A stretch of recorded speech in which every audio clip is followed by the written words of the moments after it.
This is March Madness. Bracket busted. Gone. See you later. Today's March 22nd, 2021. Welcome aboard. This is the Crushing Iron Podcast, and we are episode, and I'm firm and solid on this, we are episode 462. All right. Yeah, I'm firm on that. It's a Monday morning. We appreciate you tuning in. Hope you're having an awesome start to your week. It is sunny. It is gorgeous here in Chattanooga, Tennessee, where we're recording the podcast from our C26 training hub. And hopefully we'll be having a lot more celebrations and pre-race activities here in the next just under, well, I guess about 2 months for Chattanooga 70.3. I was cruising around town a couple times this weekend, going back and forth from the house. Cruising downtown around, huh? Cruising. Yeah, I was cruising the strip, baby. I hit the square. Yeah, had my windows, sunroof open. Yep, had my windows rolled down. Listening to some Devoe. listening to some Bell Biv DeVoe. And I was alternating between that and Pearl Jam. But and downtown was cracking. I keep forgetting it's spring break. You know, now that we're at least. You and I. It is you and I mean I think it lasts like the whole month because everyone's off like school. Everyone's off like a weird schedule. But you and I are not. We don't get spring break anymore, and Hayden isn't of the age yet where he gets spring break. So I'm kind of last one. But I was like, man, where are all these people coming from?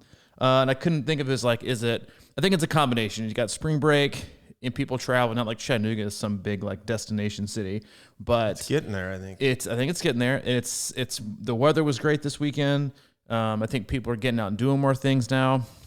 We tried to go out to eat as we texted you on Saturday and tried 3 different restaurants. And they were like, sorry, we're not taking anybody else. Like, not even walk-ins. They're like, we're full. We can't do anything else. Which at first I got frustrated. And I was like, oh, my God. Like, 'cause I knew you weren't coming when Lindsay was like, the wait's going to be over 5 minutes. I was like, he's not coming. Like, he doesn't wait longer than 5 minutes for food. It's like he's out. Don't even bother texting him. But I was like, but then I was like, you know what? Good. I'm glad. Like, the city felt alive. It was fun. It was exciting. And hopefully that's what it's like in 2 months when Chattanooga 70.3 comes into town. But again, if it's your first time tuning in, welcome. We appreciate you giving us your time. We know you have a lot of options in the Triathlon podcast and just the podcast universe in general. So we know your time is valuable. We have 461 podcasts in our archive that Mike has done a really awesome job outlining the topics and just kind of the little mini subjects we go through over the course of our podcast. We don't really do structured casts at all, really, unless we do like a Q&A session from our closed group, which is on Facebook. Sometimes we'll use them to kind of drive the conversation of the podcast. And if you want to be a part of it, it really is an awesome group, a lot of awesome people. And as races continue to drop and happen, then we have a lot of experienced athletes in there. So if you're a beginner, if you're an experienced athlete, and everywhere in between, hop in there. It's on Facebook. You can search Crushing Iron Group, answer one simple question, and we will let you in and join that conversation. And for the most part, Mike and I, as coaches, athletes, best friends, have been doing this podcast for 5 years now, twice a week. Just kind of sit back, relax, have an open, honest discussion about what we're going through, what our athletes are going through. Sometimes we'll dive deep into swim, bike, or run training. We'll do race recaps. We're about to start doing race previews. And that's it. We kind of have open honest discussion, no sponsors, no ads, one agenda, and that's to keep you happy and healthy in your endurance sports journey. Mm-hmm. And I noticed you said races are starting to drop, and that's I meant drop as in like as in yeah, like the record's going to drop. Like it's one of my spring break vibes. Right? Dropping. Yeah, I got an album drop. Yes, the races Tuesday are dropping. Was always the day, I think. Tuesday or Thursday for album drops. Yeah, well, I mean that has also been like the Wednesday has been the Ironman cancellation drop usually. It's like Wednesday is there, which I find shocking because. I mean, you know this from the news business. If you're going to drop something where you don't want people to know, it's Friday afternoon, baby. Friday afternoon, Friday evening, by the cruise in the weekend. And that's when you just kind of drop something you kind of want people to kind of gloss over and not pay attention to. But they smack it right dab in the middle of the week at hump day. Mm-hmm. And then the rest of the week, and they postponed Ironman Texas. And they're kind of saying they're saying it's hopefully going to happen in October in the Woodlands. And then basically I got peppered with Texas 70.3 emails all the way through Saturday. And every time one popped up, I'm like, oh my God. You think they would like insert, like something in the beginning that like takes subject line, good news, right? A positive email, to make sure, because it is so close. It's so close in proximity that you tend to make assumptions. But again, I don't think you can make everything is going to be, who knows, based on all kinds of things, like, based on county to county guidelines. And somebody mentioned in our closed Facebook group last week, they're like, what are the chances of Chattanooga 70.3 happening? And I was like, listen, the way downtown is bumping right now, it's not going to be because of large gatherings, because they are everywhere. So it's going to be, who knows what it'll be, but hopefully we have 2 more months. I do think Galveston's going to happen. I think Florida 70.3 is going to happen, which is the following week. So I think we're going to have a lot of races going on. And I think I was having this conversation again with another athlete that I don't think Ironman has a choice. The way the challenge is really, you and I had this talk, last week, is like, I think, there's always kind of conflicting reports, like who pulled the plug and who didn't. Galveston, it was like 48 hours before, and people were saying, well, Galveston pulled the permits. Ironman was like, or Ironman was saying that, and then Galveston was like, no, we were all for it. Ironman got cold feet, because they had just had Ironman Florida, right? And Ironman Florida 70.3, like, so they're like, what's the cold feet? But as we've seen last year, like, what's a lot of people got cold feet. A lot of people got cold feet. Let's warm up the feet. It's a warm up. Put some socks on, people, unless you got naturally warm feet like me, and you can wear flip flops all year round. But yeah, so I think it's going to happen. And I'm going to keep saying that until races keep dropping and keep happening. But I had another athlete do a local sprint triathlon. We had more doing it, it's interesting. It's a weird world we live in, having done this for so long as a coach. Like, for athletes, when they put in training peaks, you're like, yeah, real live in-person race today. And I'm like, I can't believe we even have to say that, but we do. And it is exciting, and people are getting back out and doing it. So hopefully, these will continue to be a busier and busier year for us all.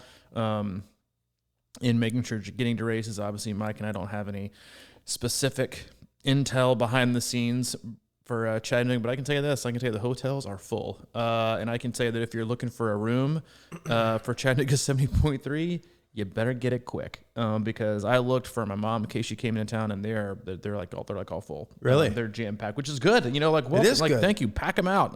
We're an outdoor city. I think a lot of people are starting to kind of like, let's just go, hike a little bit or whatever. So yeah, hang out. Come see us.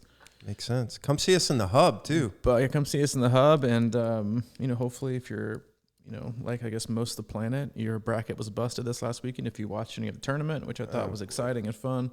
I will say, besides Tennessee laying an absolute egg, God, they look god awful. Is that once you lose your favorite team, it's kind of more fun to watch the tournament, because you can kind of pull for whoever you want to. And I kind of had to triage down my list, because unfortunately, I was UT as my team, and then I was like, I'm cheering for Illinois because they are who I picked to win. And then I was like, we got to cheer for Wisconsin. That's Mike's team. And then they went out. And then I was like, I got to cheer for West Virginia, because I've always liked West Virginia. I like the way they play basketball. Like, there's gritty, they rebound, and then they're gone. So it's like, you know what? Now I'm just going to cheer for, Loyola and Ohio, and then see what happens. And Oral Roberts. Yeah. Congrats to everybody. Yeah, I mean, I'm kind of different than you, though. When my team loses, I sort of like fall out I know a little you bit. do. But I was going to say, I was watching this year. I noticed it. I was kind of more in zone 2 with my watching than normal. I'm normally like zone 5.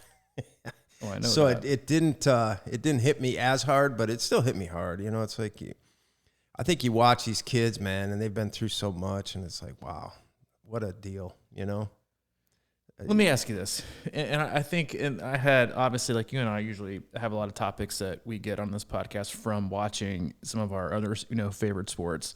And my mind's always kind of, wandering and going like different places, and with watching these games. And I kept watching Illinois lose to a team that you would argue is like definitely not as talented, right? But as, and then it's like, well, how, in my opinion, the tournament rarely ever gives you a champion that is usually or at least the Final Four. They're rarely ever the actual 4 best teams in the country. If you played if you played each other 7 times out of 9, whatever across the board. But it got me thinking, like, and I think athletes do this with training, is that, for college athletics and basketball specifically, is you kind of go through the regular season. It's kind of like training, right? Like, you kind of train, and like, if you lose a game, it's no big deal. So I think you play games differently during the course of the season than you do in the tournament, where it is, one and done. Like if you don't win, you lose. It's not like, we lose today. We rest for 2 days and we go back and we play another game. We're in season. We got our conference play. Then we got the conference tournament. Even if you lose in the conference tournament, you don't see any dejection or they're kind of bummed, but they're like, especially if they're going to the NCAA tournament, they're like, I still got a game. The real stuff's happening. But then you get to the tournament and then you see the teams with, what people would argue is incredible talent. They're all, 4 or 5-star recruits. When it comes to crunch time and playing together as a team, we're seeing it. They oftentimes, yes, a lot of teams get a hot hand, but then to me, it seems like they kind of just I don't want to say choke because that's a harsh word, but they kind of freeze up and tense up versus the teams that have so much experience and they've done this so many times. They don't really deviate the way they play. They just kind of play the way that they do. And that got me thinking in terms of athletes and how they go from training free and relaxed in execution, and then they just can't seem to get it to put it or can't put it together on race day. They get too stressed, their expectations are too high, and they tense up and they never seem to perform the way that they want to, especially if they're not a very experienced athlete. The more and more you do this, obviously it gets easier to execute on race day. It becomes kind of second nature. You just it's like riding a bike. It's just kind of training wheels. Just get on and do it. That was something I thought over the weekend, and then going back to, you and I talk about this a lot, and I reference this to myself, is that I'm definitely not the greatest. Like Mike and I are not professionals, we're not experts. We don't consider ourselves elites. I consider myself a decent triathlete, but I find myself always, if I'm going to do really, really well, I have to outsmart people. I have to be very patient. I have to be very diligent. I have to execute my plan really, really well, and then hope my fitness matches that. And then if I want to place really high, I like to participate in races where the percentage goes up for athletes to kind of not execute, right? Like hotter races, where you have to be really, really patient and be a smart athlete. And I tend to do, and that's also what I kind of see in the tournament. You see teams that you would again argue that are not as athletic as individuals, right? Play seamlessly and energized with this no fear as a team. And those are the teams that you don't want to play, right? The teams that are hot, the teams that execute, the teams that know how to run their offense, that play hard defense, they never give up, and they have nothing to lose. Those are the teams that you don't want to see in the tournament. Yeah. Yeah, and I think it gets overrated. This idea of athleticism, I think we all just want to just pin that in, the ability to, be fast or jump high or whatever the case is. But so much of athletics, as we know, is mental. And, I was on a text thread with my buddies and we're watching that Illinois Loyola game, and three of them are coaches, basketball coaches. And they just were blown away by how in sync Loyola was and their defensive rotations as a team and the way they moved the ball and that high pick and roll and the whole 9 yards. And those are the things that just they do, I think, translate into triathlon. We had a guy here last week or 2 weeks ago in the hub, and we were talking about this and executing races and the plan of how to tackle a race and how many times you and I have said this, that, the race doesn't start till mile 18 of the run or the mile 9 of the half or whatever you want to call it. And I said, we were standing outside and I was like, man, I don't think you can hear that enough. And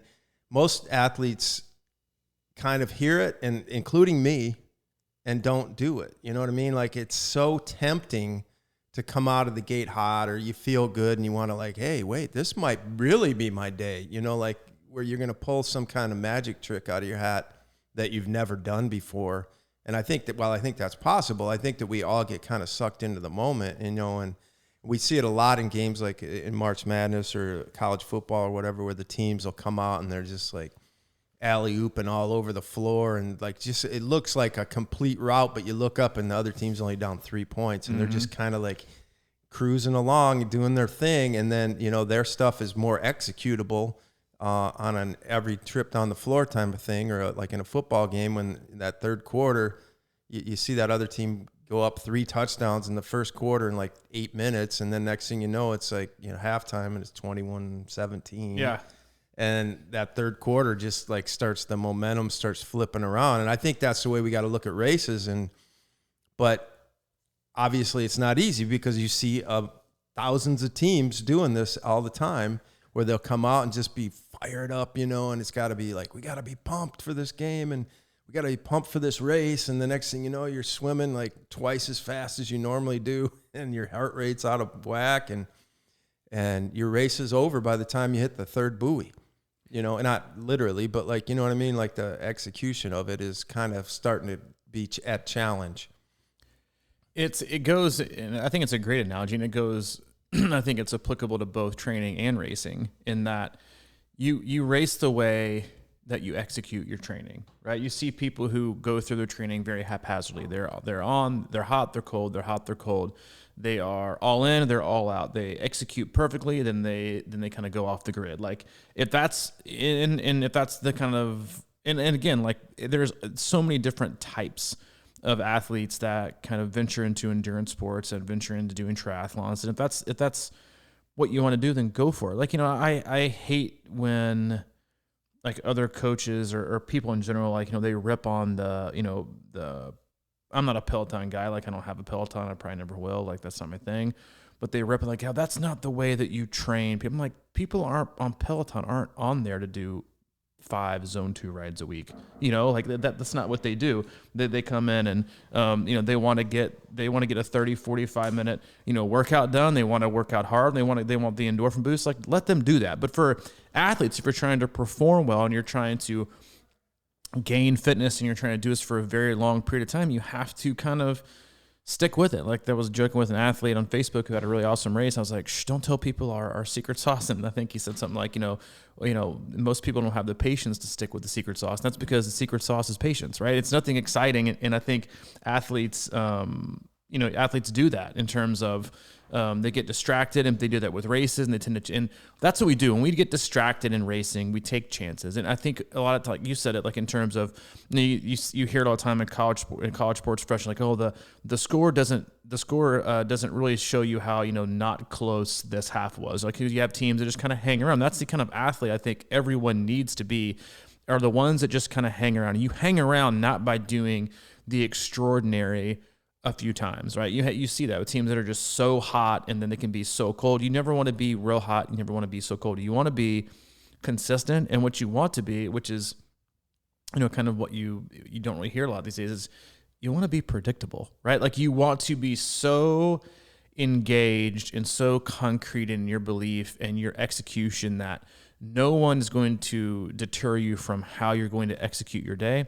No amount of Facebook posts or, you know, especially now, like when like the race event groups are starting to heat up and people are like, I scroll through the text and I was like, I don't know how people function, right? Reading those things, like I would have to be on like 900 milligrams of Zoloft to get through reading that. Zoloft. Like in like, you know, I think it's like anxiety or something, but like I can't do it. And you have to.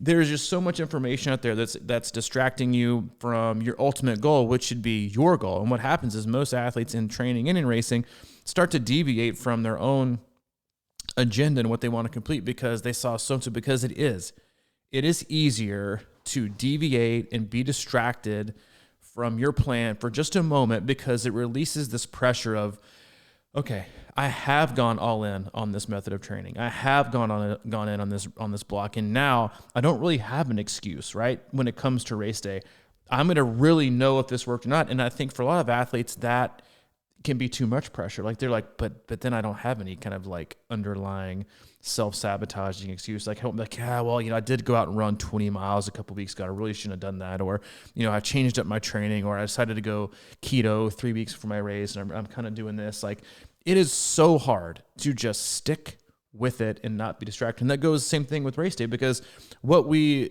have done this as a society, as humans, we've become so enamored with the instantaneous feedback and endorphin rush that is just but for a moment, right? Like you hop up, like you said, you hop off the bike and you look at, and you're like, I shouldn't be going this fast, but man, doesn't it look good and feel good to be running 740s right now? Even though in the back of your mind, you're, you know, the other little angel on your shoulder is like, dude, this isn't going to last very long. You better be like, no, but that feels great right now and I'm crushing it. And I'll be able to look back and be like, yeah, I was really holding it together, but I think I just need to run more. No, you just need to pace better. You might need to run more, yeah, but you need to pace better, when doing 8:10s could probably have yielded a much better race. And I think that's something that's so hard for athletes to wrap their brain around, is that when you end up at the very end of the race, the goal for your race, no matter what event it is total time, right? The total time it took you. That's why triathlon is such a complex sport, because it involves swim, bike, run in succession, in that order, on various terrains in various conditions and against various competition. Oh, let's also add in transition. Let's also add in nutrition. There's so many moving parts that you can be distracted so often, but it takes the smartest athletes, the one that you always kind of see are always kind of in the top 5 or always kind of hanging around, even when they're not in the best. They just kind of, they're steady and they're not too hot, they're not too cold. But it's so hard these days, I think, no matter what you're doing in life, whether it's work or relationships or training or racing, to go way up, to go way down, or just kind of be in the middle and take things as they come and realize that it is, like you said, about mile 18. But the patience it takes to get there and to be ready to attack it and still be on the offensive when you have those 6 miles left, or you get to mile 8 of a 70.3 or whatever it is you're training for, or get off the bike at, an Olympic distance and just rip the 10K, to have the patience and the restraint not just because of our ego, but also because of how the race format is now, where it's rolling starts, it's self-seated. There's always unless you're the top 3% of the field, you're going to get passed, right, at some point. And to have the restraint to think, go ahead, I'll see you later, is so counterintuitive to what we are being taught on all kinds of fronts. From, you got to work harder, you got to work more hours, you got to do this, you got to beat yesterday. It's like, I don't really care about beating you at all until the very last 100, meters of this race. If it comes down to it, I'd love to beat you before that, but all I care about is where I end up at the end. The same thing goes with training. It's like, you don't want to be ready for race day until the day before or the day of, not a moment sooner. But to have that patience and to not test it is very, very, very hard, especially when you've had athletes that haven't raced in a year and a half. They're just getting antsier and antsier by the second. Yeah, when you have I like what you said. I mean, the ultimate goal is total time, right? And I like that because I was thinking back to, if you're shooting for like a 12-hour Ironman, let's say, and you're on pace and you're under control and everything, and you run it the way you should, you're probably going to be in the range of that 12 hours, right? But if you get out of that, that's the quickest way to be in a 13-hour or 14. I've seen it, I've seen that where it's gone from 12 to 14 because you get to mile 14 on that second loop, and all of a sudden you were just walking the whole thing. And that's how it ends, right? And you have to almost stay in the game. And I've done that before. I was thinking back to that Louisville, that my worst Ironman race was that hot race at Louisville. And while it was hot, and that is a sort of a legitimate excuse on some level, but I remember how I executed that race very well. I swam super easy, and I felt amazing getting out of the water. That was the best I've ever felt getting out of the water. But then it was so hot, and I pushed that bike harder than I should. And you can't tell sometimes because it's windy, and, it didn't feel quite as hot on the bike that day. There's some shade along the river, whatever it is. But I pushed it too far, and that's when my race just completely imploded, And I think that if I'm a little more patient on that bike, even by like 10 minutes or something, like those weird little variables, like how much slower is 10 minutes or 15 minutes on that bike that could actually have saved a run that was okay, but my whole run went completely crazy. So I think that you almost have to deal with this idea of, do you want to slowly build up through the race, or do you want to try and hang on? And I've been in both positions, and, because it's sort of like, well, if I get this first loop done at 9-minute pace, then I, just have to hold on, and that's what my target may have been, 10-minute pace. And if I think, well, I'm going to bank, that's the bank and the time thing. Yes. And then all of a sudden you're like, man, I don't know. It's like next thing you know, it's a 10:40s and 11s, and then the last few miles, whatever. So I don't know. So I was thinking about too, something that, because, obviously one of the ways we sort of train for triathlon is to run these bricks that everybody talks about. What is a brick? And I've always thought in my mind, like, my goal for bricks is to practice running slow off the bike. That's how I look at them now. It's sort of like, it's an opportunity to say, okay, you feel pretty good, but how can you like keep it under control? You know, so to me, it's more of a mental exercise than actually seeing, wow, can I run 2 miles off of that 60-mile bike right now? Of course you can, but can you run it at the pace that needs to be articulated in that situation? You know, so it is. It's like it's such a weird thing because you can really blow it if you're not watching it throughout. You know what I mean? There's no reason. Like it's just, it's like you watch. It's like this tortoise hare thing. Is like, yeah, they ran by me, but they're not really tearing away from me that far. Why do I need to like speed up? I can still see them or whatever. I can still see you. Yep. I can still see you and know that. And again, like, you know, for the most part, I know that most of us, you know, because even now, like, it's almost impossible even, like, and that's one of my biggest, like, not pet peeves, but I hate the rolling start, like, seating thing, because you never really know where you are. If you're like, you know, we all compete, you know, for ourselves and against ourselves, but there are also, you know, a lot of people who want to know, you know, how they're doing against the field, you know, and so that makes it really, really hard. But you're right. You're always getting, that's something I've always had to deal with as an athlete, is because I think cycling is my worst of the three, and so being that swimming is always my strong suit, like I come out of the water, then the only thing left for me to do is get past, right? on the bike. Like, I'm not going to pass too many people. I'm probably just going to get past, you know. And so I've kind of, I guess, always been accustomed to having that restraint. It's like, all right, see you later. All right, bye. Like, you know, but I'll see you later. Like, in the very first time I had that thought was I did the Gulf Coast 70.3, which it was way before it was an Ironman event. I think it was like 2012 or 2012 maybe. It was a 6-year I'd done it, and I remember I was coming off like not a real running injury, but I had been sidelined for a few months, and then I ended up running a really, really successful marathon about 3 weeks beforehand. And I remember, like, when I got back onto the main talk about, you know, spring break strips, like it was the strip, PCB strip, got back against the coastline, and I think I got passed by, gosh, I don't know, 6 guys in my age group in the last 4 or 5 miles. And I kept thinking to myself, do you go or do you go or do you go? Wow, that's a tough one. Do you go? And I'm like, God, but they're right there. And I was really hoping to do well that day, and I kept thinking, nah, just wait. And then I think I actually said this out loud. This might sound arrogant, but I feel like it wasn't. I said, I'll see you later. I mean, this guy couldn't hear me at all because he was blowing past me like I was standing still.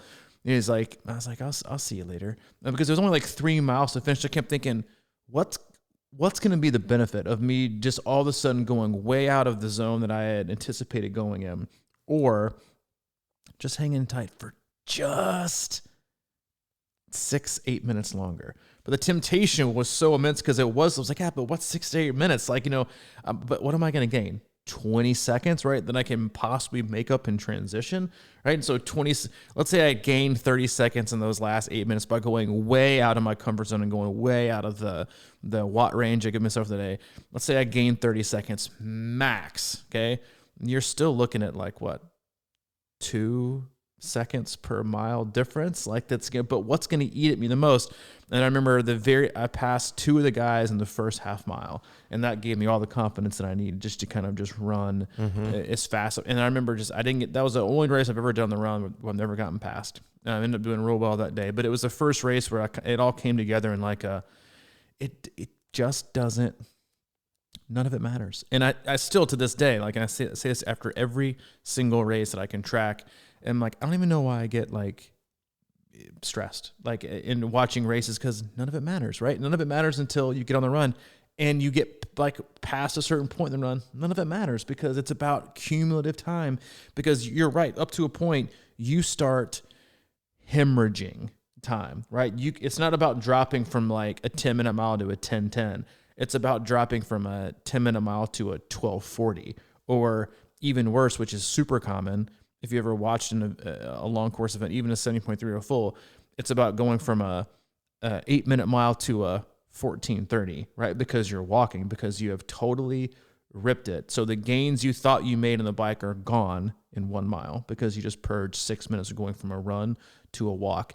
And so it is, but it's also hard because you have to play the game and you have to see it all the way through to the end when you cross. But the temptations that we have as athletes, and this goes in training as well, is to, I'm just not sure, I had this really bad workout today. I think I'm losing fitness, or I think I'm going to change. I'm like, it was just one, but it was but a moment, right? It's like, but we want to change things on a dime, because I think a lot of athletes have this fear of sticking with something for a certain period of time because we see so many different things. But every workout you do is different. So it takes patience, and the more patient you are with training, the more you can execute, the more you put yourself kind of through the ringer of understanding the ebbs and flows of training, that there are great days, there are terrible days, there are everything in between. The more you kind of get accustomed to, also, which I think is the hardest part for athletes, is just being comfortable, even if it's discouraging, even if it's frustrating, even if you just don't want to hear it or acknowledge it, is also kind of feeling like, I may have wanted to feel this way today, but I don't. I feel this way. So I'm just going to get the best out of what I've got today, right? Instead of being like, it's so hard. Like I had a great example was the last 2 runs I ran Friday, then Saturday morning I got up and I went and ran for just over an hour, and I felt probably the best I've felt in 4 months. It was also like the most perfect weather. It was sunny. It was cool. I dressed perfectly, because I find like low 40s to be an inherently difficult temperature to dress for. But I dressed perfectly. I went out and ran, and I just felt like it felt perfect. I think I was in like the 740s in my like low zone 2. So I get up the next morning thinking, what? Gonna go again, baby. Here I go. Gonna crush it. Got an hour and a half run. I'm probably gonna do a little bit better. Probably choose to pick it up a little bit at the end. Head out of the house, definitely overdressed. And within about a mile and a half, I thought to myself, Robbie, this isn't going to go like it went yesterday. How do you feel about that? My first response was obviously, God, this sucks. Because you want something so bad, because you just literally 24 hours beforehand, you just had this like, I've got a race coming up. I'm like, dude, I am in some shape. Yeah. And then I go out and run, and seriously 2 miles in, I came around the corner, went onto the city, hit the river walk. And I honestly thought, I was like, this is a struggle. Like it was like, and I actually thought to myself, God, this is the worst. But you know what? This is just who you are today. It can be frustrating. It can be discouraging. But instead of trying to run 740s or even 750s or even 8 minutes or even 8:10s, I ended up running the effort I intended to run for the day, which yielded like, I think, high 8:20s. So about a 40-second per mile difference, right? And which is a big difference in running. Like, if you 40 minutes, you're going from a 740s to 8:20s, you're like, God, what was wrong with you? I was like, I don't know. We're just kind of one of those days. I do think I overdressed, but for the most part, I still stuck with the effort that I was given. Yes, was it discouraging? But what I knew is that today might be a struggle. But if I choose to run the pace I wanted to run just because I wanted to, even though my body is throwing up every yellow caution light and every red stop light, it's like, dude, you need to slow down today and just kind of relax a little bit. I didn't sleep very well. And I was like, because you know what I'm going to do? What's Monday? It's going to be a struggle. What's Tuesday going to be? Probably no struggle. I want to be back to feeling pretty good on Monday. So I decided to rein it back in. And as much as I was kind of frustrated by it, I was happy now waking up the next morning. I was like, thank God I wasn't an idiot. Which is, if you look at it, that's how you need to race, is that because you look at it, and training is like a string of races, a string of events and sessions that string together to make an event. Whereas racing is, swimming, cycling, and running, but then also these specific moments during a race where you have to make these decisions that ultimately string together to give you the end result in the end event. But you can wake up and you be like, God, I feel rushed. My fitness has been awesome. I'm going to crush it. And then you get out there and you swim a half a mile and you hop out. And then the first 10 miles of the bike, you're like, where are my legs? Like, my legs are shot.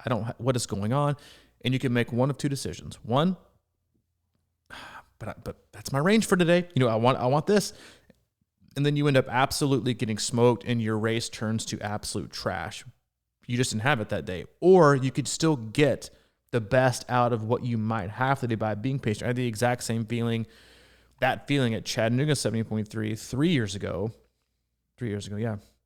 When I swam well, and then I got out in the first 10 minutes the first 10, 20 miles of the bike, I was like 15 or 20 watts under my goal. I just could not get my legs moving. And I was like, maybe I'll just I actually thought about you. I was like, maybe I'll do what Mike did that day on the trace and just like get out of the saddle and just kind of smash them into waking themselves. I was like, no, don't do that. Just give them some time. And I ended up giving them some time, and they actually finally came around. But I knew that if coming out of the gate, when I had forced them to try and feel better just because I wanted them to, then it would have been a total revolt. They'd have been like, oh, no, you didn't. Like, they'd have been like, I'm going to totally shut down. I'm like, I'm not giving you this today. And we do that so many times. Like, I think it's a very important element to understand is that your body really doesn't give a shit what your mind wants it to do for the most part, if it literally can't. Your best is to actually let your body lead the way, and then you make small, important, specific decisions based on what it's telling you, not, oh, I'm telling you to do this because I train like this and I want this random, time result I pulled out of TriCal because this is what I want today. And then you end up being 6 hours off because you force fed it and you destroyed yourself 10 miles into the bike when you could have been like, maybe I'll just wait a little bit and kind of see what the day gives me.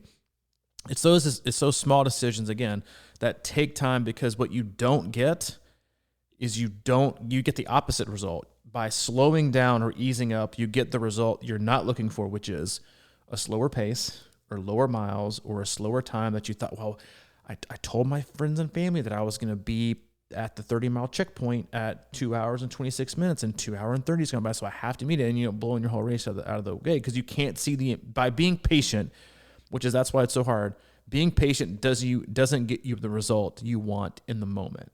It gets you the result at the end, but you have to have the patience to do that. And that is incredibly hard for athletes to understand and wrap their brain around, is that your body leads the way. You have to follow, and you have to respect that and understand that if you really want to have the best result that you can have on that day. But you won't know that until you cross the finish line, which is, again, what athletes hate to hear. It's like, what am I capable of, coach? Well, Johnny, we're 8 months out from your Ironman. I have no earthly idea what you're capable of, and neither do you. So, it's like you can want to be a 12-hour guy, but who knows? You might be a 9-hour guy, or you might be a 14-hour guy. Who knows, right? But you have to listen to yourself, do the best you can, and then see what happens on race day.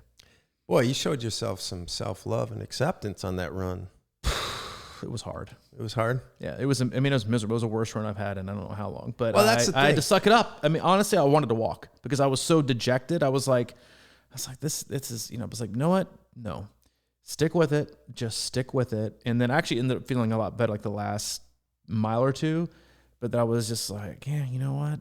Just roll with it, right? Because you have great ones, you have bad ones. And honestly, those are the ones you kind of throw out. Like as a coach, that's what I tell athletes, like, you're great, awesome runs, toss them, right? They're the anomaly. The really horrible runs, same thing, toss them, right? But all I could think about was, God, yesterday I felt awesome. Then I woke up feeling like absolute total 180 trash, but I was like, but that's training, right? The rest of it is the 80% that you feel on a normal day-to-day basis, which is what adds up to where you usually end up on race day. Mm-hmm.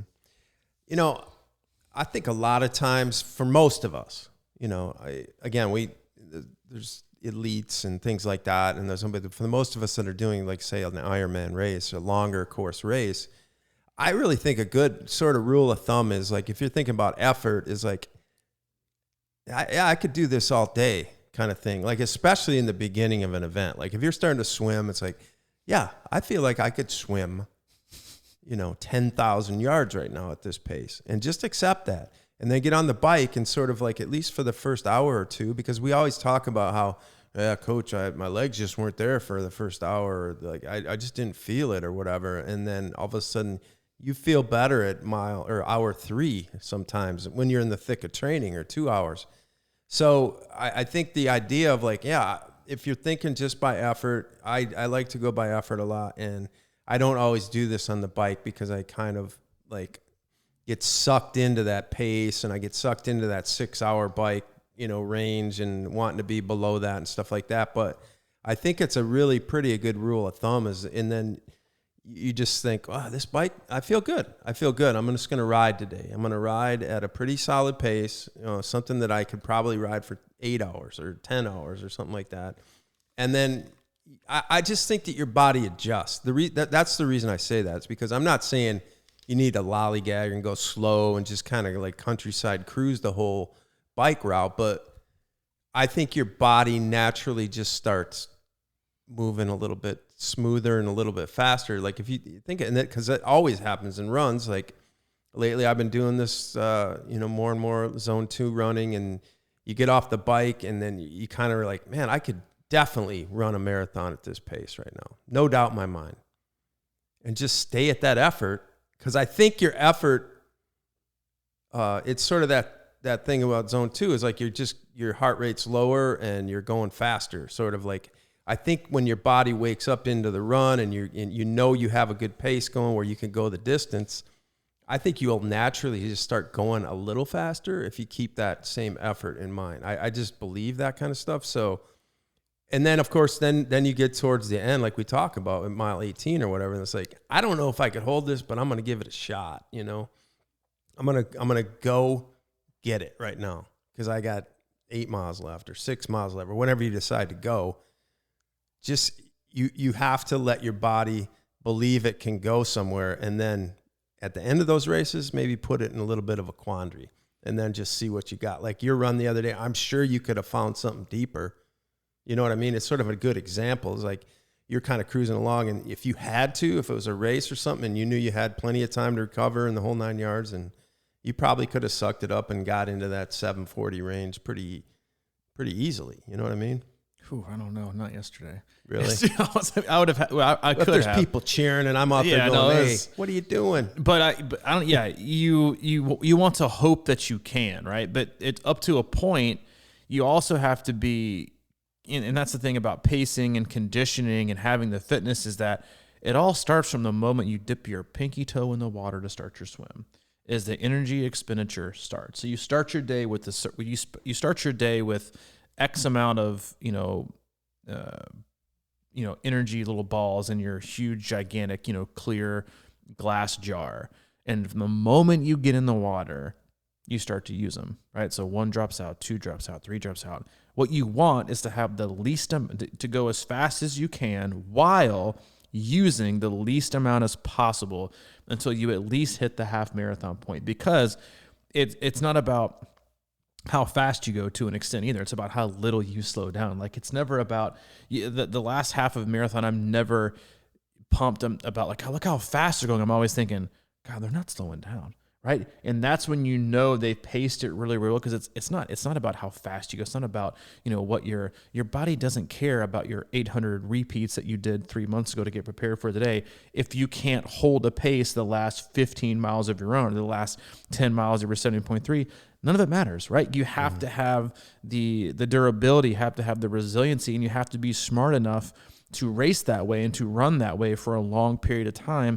That's why, we run the way that we do, and we run a lot, but I'd rather athletes consider themselves, especially if they're long course athletes, I'd rather them consider themselves resilient, smart, and strong but I'm really fast, right? But the case usually is, well, if you're strong, resilient, and smart, then you're usually going to end up being fast because you were able to hold that certain pace and that certain speed or those watts for a very long time without having these huge dips in speed. Like I think that's one of the more, like one of the questions I get this time of year. It's like, why are we doing more of this? And I'm like, well, last I checked, you weren't training for a 10-mile time trial on a Tuesday, right? You were, on your bike, you were training to do a 2.4 mile swim and then immediately do a 112-mile bike and then immediately go run a marathon.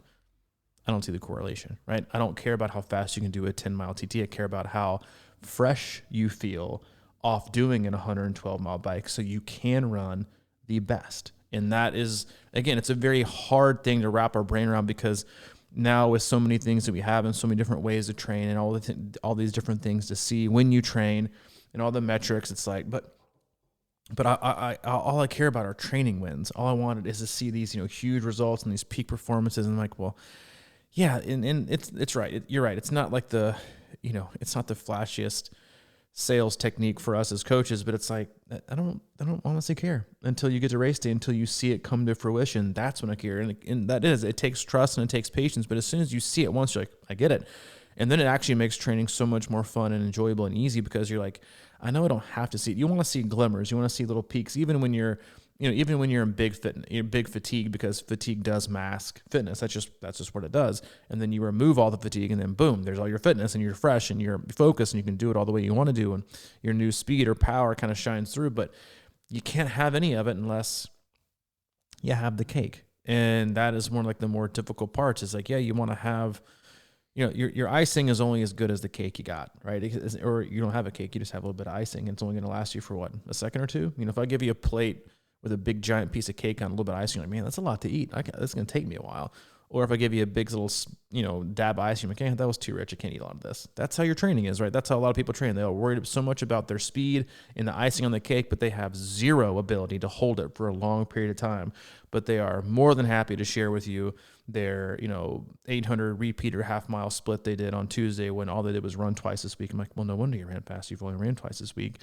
And how does that have any correlation to running long distance? Like, you're still going to run a marathon, right? How does that benefit your I got to increase my VO2 max. I'm like, well, your VO2 max doesn't mean anything either when you're going to run for 4.5 hours in your marathon instead of 3.5.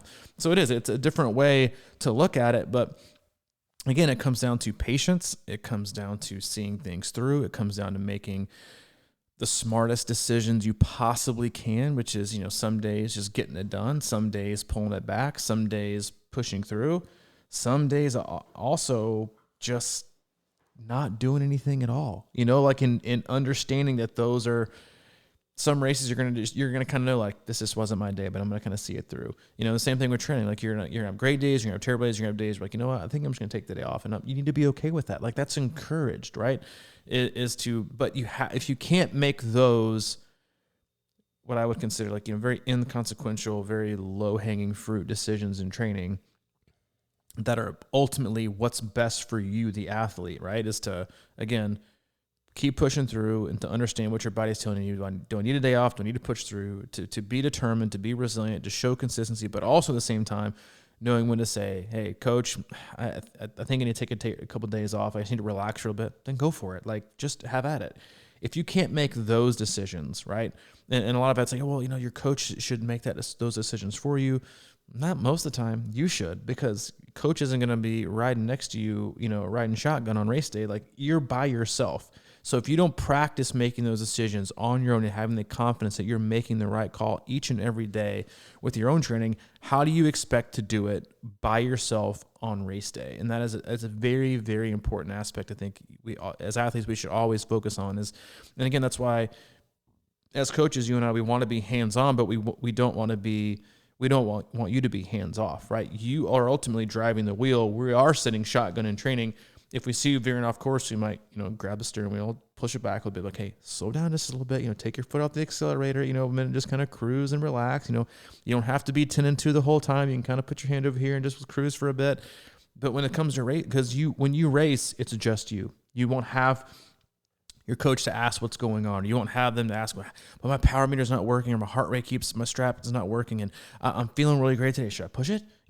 But in training, if it's like, should I go? Yes, you should go. Like, listen to your body. So you have to practice making all these little decisions on your own as an athlete if you want to feel totally empowered to make the best decisions for yourself. Also on race day, which is what you end up, how most athletes determine if they're being successful or not, is how they end up doing on race day.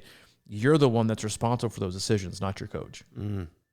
Yeah, and I think training alone, it's going to teach you. I mean, you have to learn your body and understand that stuff, because it's like, we can talk about racing smart all we want, but it's not like like we said last time, it's not like rocket science. You just have to really stay in your pocket, understand what you're capable of, and don't go outside of that a lot. So that's the thing, man, is like,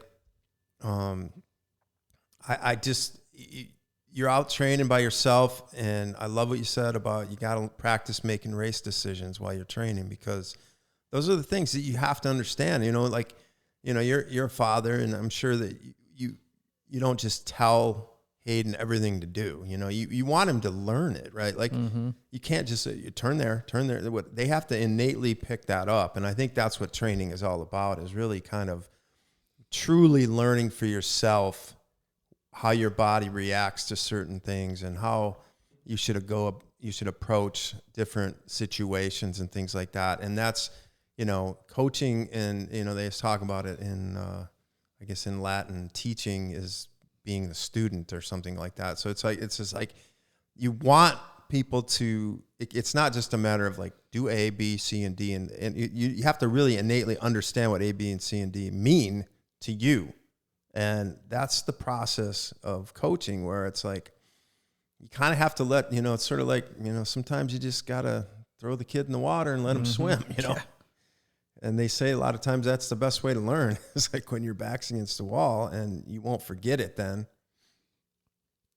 You have to make snap decisions. You can't take forever to make them, right? Like when you're on the bike, I think I'm underfueled, but you can't be like, oh, let me wait and see how I feel in 5 miles. Because at that point you're screwed, right? Because you need to make the decision immediately and figure out how can I triage this? How can I make the best decision for myself right now in this moment immediately? I can't text my coach and ask him if I should do this. Like I have to make the decision right now. And that's why you really want to encourage and allow your athletes to be, to self-monitor in a lot of ways and to make these decisions on your own. That's a lot of times, I know that's how I respond. I'm like, well, what do you think? I don't want to give you the answer all the time. I want you to think through it, because on race day and even in your biggest training session, when you're out on a Saturday bike ride, you're not in 90 minutes gone by, you're not gonna be like, pull over. Well, at least most athletes, you're not going to pull aside the room and be like, coach, I'm not really feeling today. How should I proceed?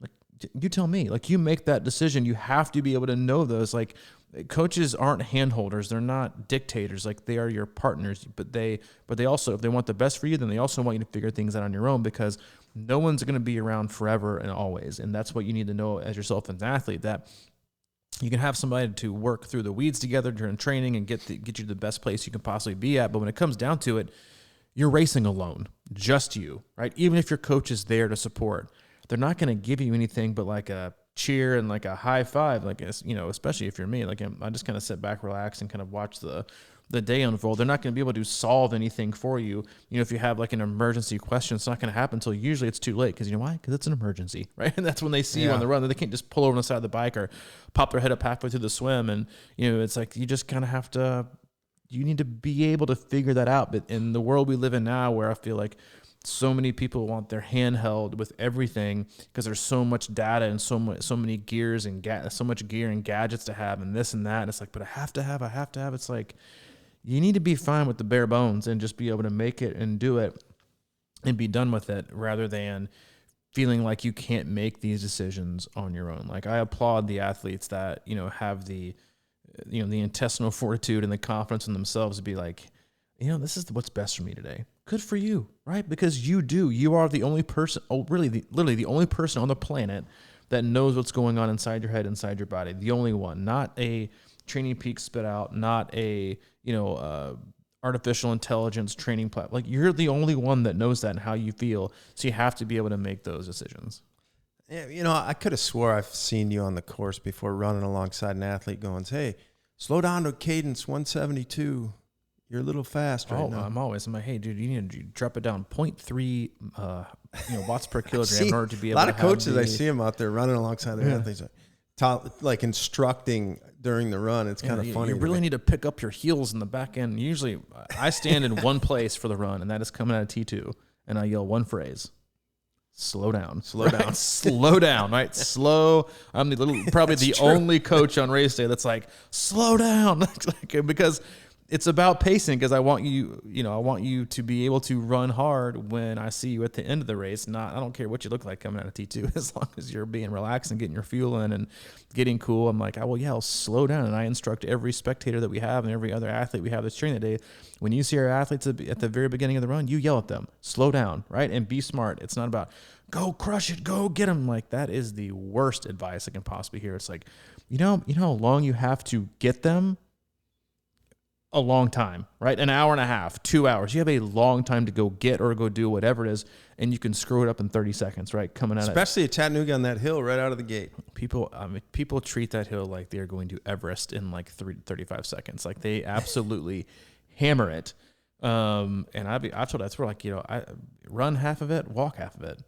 Especially if it's super hot, like it usually is here. And a lot of times, like, it's about the end game. But, that's the last place athletes want to look like they're relaxed or spent, because, that's where everybody is spectating. That's where everybody is going. But this is probably the best way to close it today. Like when you come out of T2 and you're relaxed and people are passing you, the best reaction you can give is not like, I'm going to go crush it. It's a wink. It's a wink to your coach. It's a wink to your buddies. It's a wink to your family. That's like, I got this. Like, I know what I'm doing. There might be chaos surrounding me. There might be, a million people sprinting down the sidelines with their coach. Like, yeah, you're in 19th place. You got to catch so-and-so to, they are no longer in control. They are chasing something that has nothing to do with their current level of fitness or how they really feel that day. You have to be able to be calm in a world of chaos, which is what it feels like coming out of T2. You got people screaming at you. You got people yelling at you. You feel like your legs are moving in all different kinds of ways because, you're coming off sitting on a bike for 112 miles and, it takes you a little bit and then your feet, your cadence is usually a little bit quicker. You're ready to roll. You're like, I'm going to do this. And you're so happy you're off the bike in general. But it's the ones that are kind of like, I got this. Like, don't you worry about me. Like, I will see you at the end. And when I see you at the end, I'll be ahead of all these people that are sprinting past me right now. That's the kind of feel you want to have coming out of T2 is ultimate control and ultimate confidence. You're only going to have those if you're still on the offensive. And you're only going to be on the offensive then is if you swam enough to be prepared for the swim. You swam smart. And if you bike smart as well. And you have to have the same kind of training. You have to be prepared. You have to be patient. Because it all happens. Like somebody was joking about that in the Facebook group. That's what always love. It's amazing how many people you see walking on race day that are talking about how great their bike split was. There is no such thing as a great bike split followed by a bad run. Okay, that wasn't a great bike split. That was a TT effort followed by a walk, cool down. Okay, there is no such thing. It's race season, baby. It is. The harsh words come out. The loving words, tough love. Tough love. We love you, love. Yeah, I'm all about it, man. I know you were. And we're all about it too. All about being done for today. 57 minutes in. It's a beautiful Monday here. We hope you have an awesome day. Hope you enjoyed today's podcast and getting excited for a awesome, busy season of racing. If you haven't been or it's been a while, hop on over to our website. It's your one-stop shop for all things coaching, camps, and community. Club membership is ongoing. If you want to know more about that, it's a really easy setup and process for planning all of your races and training throughout the course the entire year. Mike's in charge of that. He's also taking on athletes currently. He's at crushingiron@gmail.com. If you have any questions for me or coaching availability, you can email me directly at c26coach@gmail.com. Other than that, enjoy your Monday of March Madness. I will. All right, see you, dude. See you, man.